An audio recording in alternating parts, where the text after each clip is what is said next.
Bom, caríssimos irmãos e irmãs, nós vamos dar início a uma nova etapa agora da nossa formação. Nós vimos o histórico da obra, alguns aspectos, porque são muitos, né? Ali foi um pequeno resumo e trabalhamos toda a nossa regra.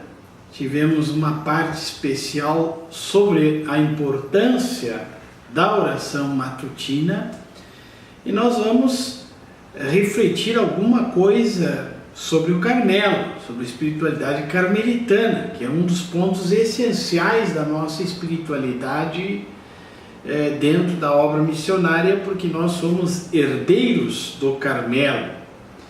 E sem dúvida alguma temos dois grandes personagens que é São João da Cruz e Santa Teresa. Santa Teresa, reformadora do Carmelo, e São João da Cruz, seu assessor, seu companheiro nessa missão, que teve realmente uma grande profundidade espiritual que até hoje é estudada por aqueles que querem estudar alguma coisa, se aprofundar sobre o tema da espiritualidade cristã. Em primeiro lugar, a ordem carmelita, ela é uma ordem dedicada ao reconhecimento da presença de Deus. Quando nós falamos na obra missionária, que nós somos missionários do cultivo da presença de Deus, nós vemos no Carmelo o grande fenômeno do profeta Elias e da devoção mariana, as duas raízes do Carmelo, Elias e Nossa Senhora. O profeta Elias, com toda aquela história belíssima, né, de luta, tentando mostrar para o povo de Israel qual era a verdade que eles haviam se distanciado, e Deus favorece ele e ele mostra o sentido verdadeiro da fé em Yahvé. E nós temos a famosa frase que o Carmelo se utiliza, né, no seu escudo: eu me consumo de zelo pelo Senhor Deus dos exércitos. Então tudo isso é muito importante para cada um de nós.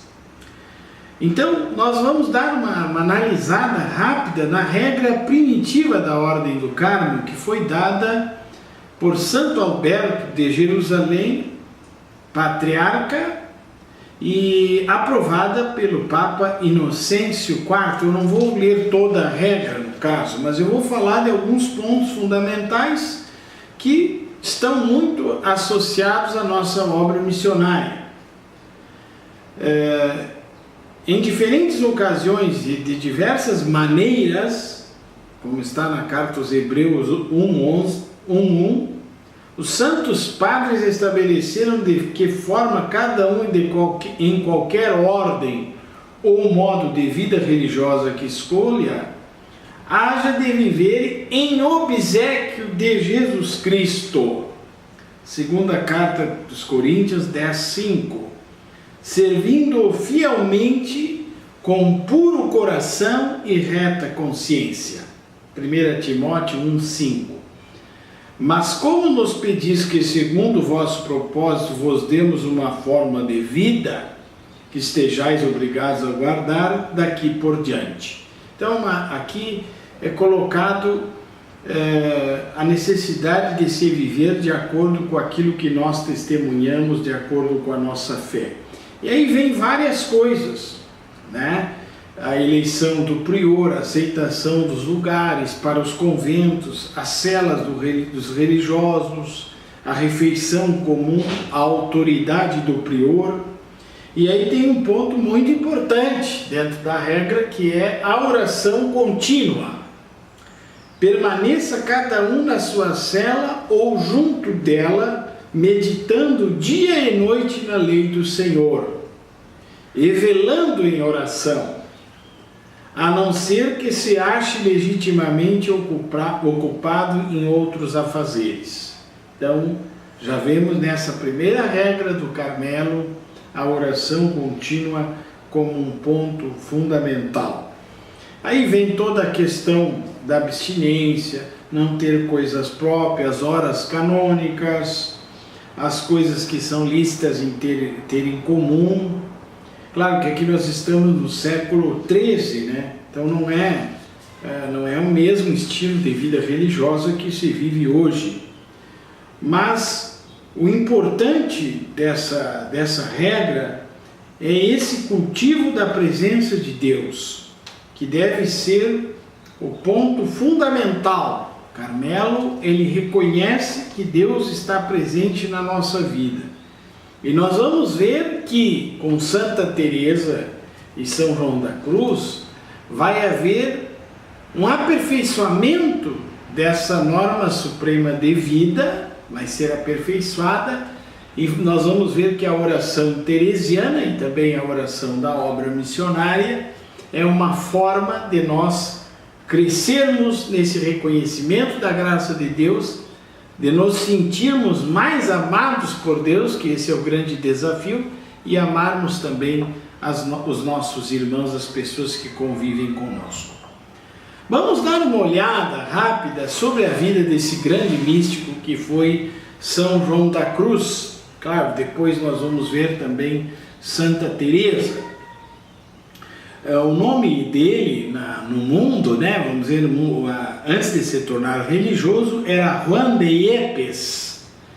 E ele ficou como, vamos dizer assim, sem ser religioso, do ano de 1542 a 1563. Né? E ele durou 49 anos de vida só. Menos tempo do que eu, mas naquela época era muito tempo, 49 anos, né? Inclusive as pessoas tinham dificuldade para se alimentar, eram ratíticas, né? Muitas delas.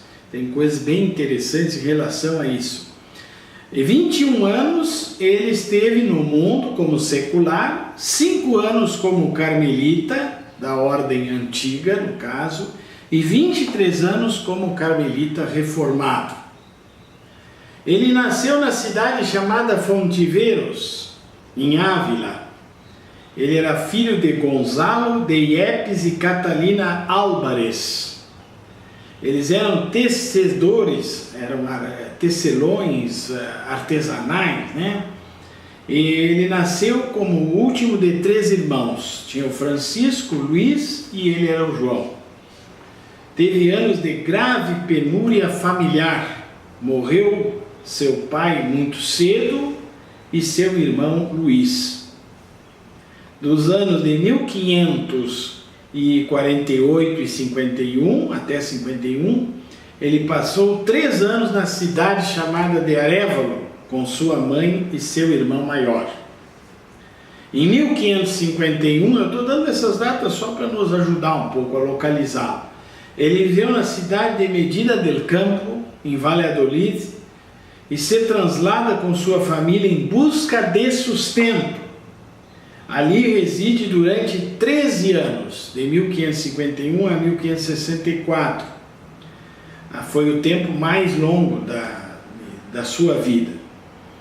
3 fatos destacam esses anos decisivos. Primeiro, a piedade nos exercícios da igreja como acólito. Isso é interessante, ele ajudava a missa como acólito e ele teve várias experiências profundas, inclusive com a própria Sagrada Escritura. Eu estou lendo uma outra obra que fala disso, a intimidade que São João da Cruz tinha com a Palavra de Deus. Segundo momento, amor aos enfermos, pedindo inclusive esmolas e ajudando no hospital.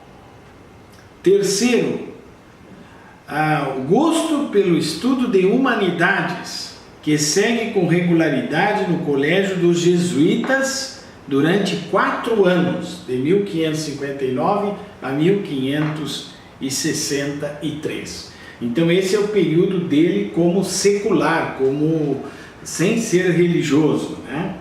Agora nós entramos no período que ele se tornou carmelita da antiga observância, né? De 1563 a 1568. Em 63 ele entrou no noviciado dos carmelitas em Medina del Campo e toma o nome de Frei João de Santo Matias, ou São Matias. O Carmelo lhe atraiu por seu espírito contemplativo e o cultivo da piedade mariana. Professa no ano seguinte. 1564, na cidade de Salamanca, estuda filosofia e teologia durante 4 anos. Reconhecido como o melhor dos estudantes por talento e santidade. Vive no Colégio de Santo André e segue também estudando na universidade. 1567, se ordena sacerdote. Está insatisfeito com o ambiente, com o modo de viver a experiência contemplativa no Carmelo e tem pensado em ir a Cartucha. Cartucha, você sabe que é a ordem que nunca foi reformada. Nós aqui no Rio Grande do Sul temos em Ivorá o mosteiro, né, da Cartucha, onde tem os monges que passam em oração. Em verão desse mesmo ano se trasladou a Medina a rezar a primeira missa, e se encontra com Santa Teresa, que está fundando um segundo mosteiro. Ela lhe chama, lhe expõe seus planos, lhe convida e pede. Quer iniciar a vida reformada entre os religiosos. João da Cruz aceita. Conclui seu último ano de teologia em Salamanca e se prepara para iniciar essa sua tarefa. Agora então entramos na terceira fase de São João da Cruz como carmelita descalço. 1568, na cidade de Doruelo, em 28 de novembro, inaugura com 2 companheiros a vida reformada teresiana entre os religiosos. Vida de intensa oração e penitência, moderada atividade ministerial nos pequenos povos vizinhos, e se fez mestre de noviços. Aqui, inclusive, Santa Teresa chama a atenção deles pelo excesso de penitência que eles faziam. E muitas vezes estavam realmente de pé descalços em cima da neve. E Santa Teresa cortou isso, disse que não era esse o sentido da espiritualidade que ela queria implantar, né? Em 1570, em junho, ele se traslada para a fundação de Manceira de Abaixo. De junho a setembro, dirige o noviciado de Pastrana, em Guadalajara. Em 1571, em abril, é nomeado reitor do Colégio de Alcalá de Henares, primeiro colégio da Reforma. Permanece ali por 1 ano. 1572, Ávila. Vem como confessor ao Mosteiro da Encarnação, onde Santa Teresa estava, chamado por Santa Teresa, que é priora desde o ano anterior. Se esmera muito como diretor espiritual das religiosas e entre elas da própria Teresa. Amadurece sua experiência e seu estilo. Aí permanece durante 5 anos. 1574, acompanha Santa Teresa na fundação de Segóvia. 1576, em setembro, participa do capítulo da Reforma em Almodóvar, Ciudad Real. 1577, em Toledo, isso aqui é interessante, essa curiosidade, na noite do dia 2 de dezembro, é sequestrado de sua pequena casa de Ávila por religiosos da antiga observância.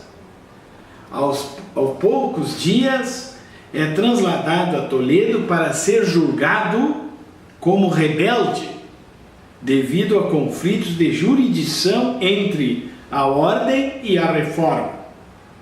É encerrado uma pequena dispensa estreita e incomunicável, recebendo tratamento duro. Esses 9 meses, até agosto de 1578, tiveram grande influência em sua maturação mística, humana e literária. Na prisão, ele escreve os romances, a fonte e o poema do Cântico Espiritual. Mas isso aqui tem que parar um pouco para explicar para vocês.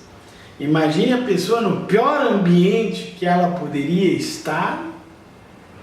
Ele compõe essas poesias que até hoje são grandiosas, são um mistério para todos nós. Cada vez que você lê uma poesia de São João da Cruz, mais maravilhas você consegue tirar dela.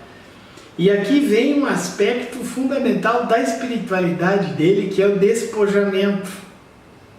Quanto mais a pessoa estiver despojada de si mesmo, Deus tem condições de trabalhar nela. Nós vamos ver isso no decorrer das nossas explicações. Eu costumo dizer assim, a experiência da UTI. E a pessoa que está na UTI, ela fica totalmente desprovida de tudo. Né? E é assim que São João da Cruz quer, e ele viveu isso para experimentar o amor de Cristo, que revela quem é o Pai e nos envia o Espírito Santo. Mas nós vamos retornar a esse assunto depois. Andaluzia, 1578. Dentro do cárcere se translada a Andaluzia. Em outubro participa, quando ele fugiu, ele fugiu do cárcere e se foi até Andaluzia.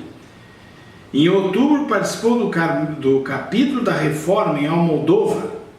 Em novembro chegou ao Calvário em Jaén, que era outro convento, nomeado como superior. Ajuda também as carmelitas do mosteiro perto, chamado Mosteiro de Beas. 1579, 14 de junho, inaugura a fundação de Baeza, novo colégio da Reforma. 1581, em março, participa do capítulo de Alcalá, onde se comunica oficialmente a decisão do Papa, separação da Reforma e da Ordem, e ele sai como terceiro definidor. São termos técnicos, que ele então, a Ordem reformada foi separada da Ordem antiga por ordem do Papa, em 1581, e ele se tornou o terceiro definidor, ou seja, um dos principais conselheiros. 1582, Granada. Chega em janeiro, nomeado prior do Convento dos Mártires. 6 anos de intensa atividade, governo, viagens, redação, construção e ampliação do convento. Muitas longas viagens a Castela e por Andaluzia. Nós tínhamos mais ou menos o número de quilômetros que São João da Cruz andou, é algo impressionante, Você fala em vários milhares de quilômetros que ele andou durante esse período dele, Às vezes a gente tem a impressão que o místico ele é uma pessoa parada, que está com as mãozinhas postas para o céu, mas quanto mais contato com Deus nós temos, menos acomodados nós vamos nos tornando. É isso que aconteceu com São João da Cruz. Granada está o escritório de São João da Cruz. De Toledo, o Calvário, Baeza, trazia os escritos, poemas, avisos e fragmentos. Em Granada, onde redata sistematicamente 4 grandes comentários, ademais de algumas poesias. 1585, durante 2 anos, ele é provincial de Andaluzia, conservando a residência em Granada. 1587, deixa de ser provincial e é eleito prior do convento dos mártires. 1588, Segóvia. Em junho se celebra o primeiro capítulo geral da Descalcez em Madrid. Sai primeiro definidor. Governo geral se estabelece em Segóvia. Frei João da Cruz também fica como superior do convento, permanecendo ali 3 anos. Período concentrado, sem viagens nem redação. Intensa ocupação em tarefas de governo, de construção, de direção espiritual. A partir de 1590 surgem conflitos por sua oposição a certas medidas do padre Doria contra o padre Gracian e as monjas carmelitas. Bom, o padre Doria, ele era de origem genovesa, é um padre diocesano que queria e se tornou carmelita reformado, e tem muitas histórias sobre ele, né? Uma delas que ele gritava e dizia num capítulo que depois que ele morresse, seus ossos iriam bater no caixão, né? Pedindo penitência, penitência, penitência. Então ele tinha uma interpretação equivocada do que era realmente essa reforma que Santa Teresa queria dar. Mas não deixou de ser também importante para, vamos dizer assim, o crescimento também material da ordem. 1591, desenlace tanto das tensões que se foram criando no governo geral como da vida terrestre. Em junho assiste o capítulo geral que se celebra em Madrid e fica sem cargo e destinado ao México, tipo um castigo que deram para São João da Cruz. Muda a situação, intervém a enfermidade e ele fica na Espanha. A 1º de agosto se transporta ao deserto de La Peñuela, na província de Jaén. Úbeda chega a últimos de setembro necessitado de curas médicas, enfermidade dolorosa, sofrimentos morais. Morre no dia 14 de dezembro, na primeira hora. Isso aqui é importantíssimo, né? Ele foi colocado numa mesa em Úbeda e ele sofria de muitas dores, e o superior do convento era contra ele, terminantemente contra São João da Cruz. E ele rezando pelo superior, e esse superior acaba se solidarizando, né? Ficou emocionado de ver a maneira como São João da Cruz enfrentava o sofrimento e a dor. Segundo o que se sabe, né? Ele teria, não sei se seria uma espécie de câncer nos ossos ou feridas ósseas que eram cauterizadas com ferro à brasa. E é interessante que ele fez uma poesia que ele fala do Espírito Santo dizendo que é o cautério suave, que o Espírito Santo ele vem e queima essas feridas que nós temos na nossa alma. Mas ele sofreu muito. E aí a gente sempre pergunta, mas por que o santo sofre, né? Por que tu está perto de Deus e sofre? É que a vida não é só aqui nesse mundo, né, irmão? Nós estamos nos preparando para a vida definitiva, para a vida eterna. E por isso nós temos uma grande responsabilidade de fazermos o bem, de estarmos próximos de Deus. E cada um de nós, Deus tem um plano. Pessoa talvez vai durar menos tempo, a outra vai durar mais, uma pessoa talvez vai sofrer mais que a outra, mas isso é o plano misterioso de Deus que não cabe a nós. E nós não somos como os judeus que pensavam que a pessoa abençoada era aquela que não sofria. Eu acho que justamente é o contrário. Aquele que está mais próximo de Deus, ele vai se purificando. Essa purificação vai fazendo que ele sinta no seu coração uma paz cada vez maior, né? Mas essa paz, ela muitas vezes ela tem um preço, que é o sofrimento. Por isso nós temos a cruz, o crucificado, porque nós ainda não ressuscitamos. né? Alguns irmãos perguntam, por que está o Jesus na cruz se ele já ressuscitou? É que eu não ressuscitei ainda. Então eu preciso olhar para esse sofrimento redentor de Jesus para que eu possa passar também pela ressurreição. Bom, nós temos várias datas importantes após a morte de São João da Cruz. Em 1593, o corpo dele foi trasladado para Segóvia, onde até hoje se guarda. 1618, primeira edição de seus escritos,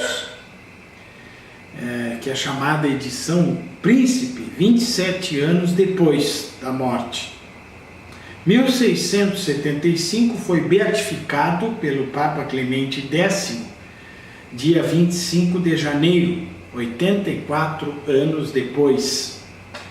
Em 1726 foi canonizado pelo Papa Bento XIII, no dia 27 de dezembro, 135 anos depois.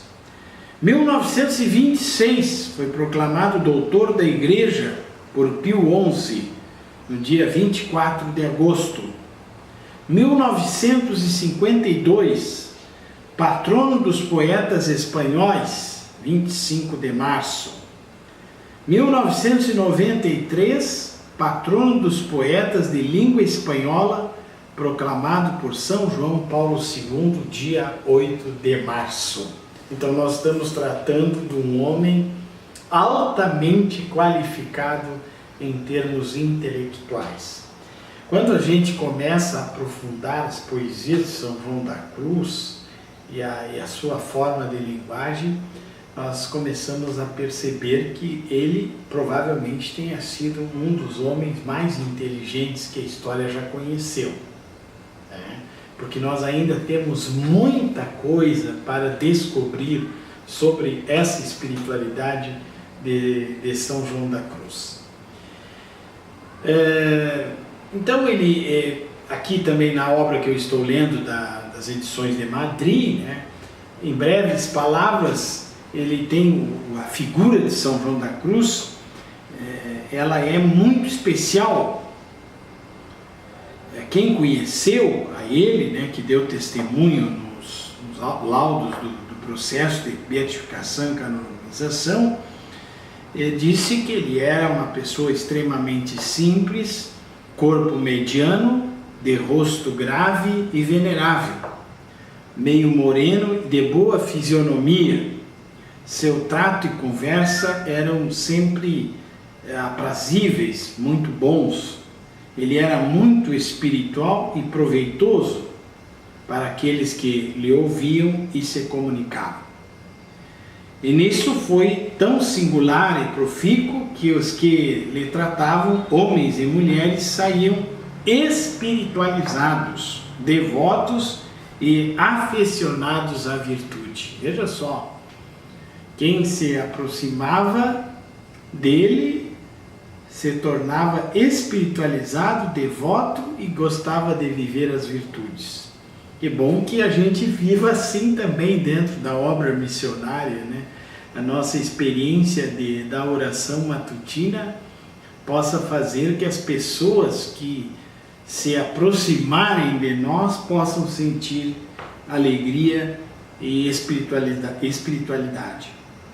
Ele soube viver em nível elevado a oração e o trato com Deus, e sem nenhuma dúvida que aqueles que pediam conhecimento sobre esses pontos, ele falava com grande sabedoria, deixando aqueles que lhe consultavam muito satisfeitos e aproveitados. Foi amigo e era amigo e sabia reconhecer e falava poucas risadas e uma risada muito composta. Bom, aqui nós estamos num outro período histórico, né, que o pessoal valorizava muito esse tipo de coisa, né? Quando repreendia como superior, que fez muitas vezes, era com doce severidade, exortando com amor fraternal e tudo com admirável serenidade e gravidade. O projeto de São João da Cruz, ele está unificado e dinamizado por 3 elementos que se compõem, que se complementam um ao outro. Primeiro, a busca de Deus na fé, no amor e na esperança, como sentido total de sua existência, razão de suas crises e decisões vocacionais. E também aquilo que move as suas tarefas na vida cotidiana. Segundo, essa mesma experiência de amor invade por força mesma a sua concentração e lhe leva a opções e renúncias e que são consequência de que busca avidamente a Deus e já lhe possui, mais que programas de mortificação, experiência derivada na chama e na noite. Nós vamos ver depois essas poesias. Terceiro, como fruto de amor e de renúncia, Deus se comunica em medida transbordante com essas suas aspirações de união e devolve potenciadas as capacidades humanas que pareciam sacrificadas. Então esses são os 3 pontos fundamentais. Eu chamaria atenção ao primeiro, a busca de Deus na fé, no amor e na esperança. Fé, esperança e caridade. Que depois, quando nós estudarmos a trilogia de São João da Cruz, nós vamos ver qual é o sentido que tem para nós. Bom, eu fiz assim algo, talvez fique um pouco pesado inicialmente para nós essa nossa pequena explicação, mas a gente tem que ter também esse lado para nós podermos entender quem é essa pessoa de São João da Cruz. E aos poucos nós vamos entrando então na sua doutrina. Que Deus abençoe a todos e até a próxima edição da nossa formação.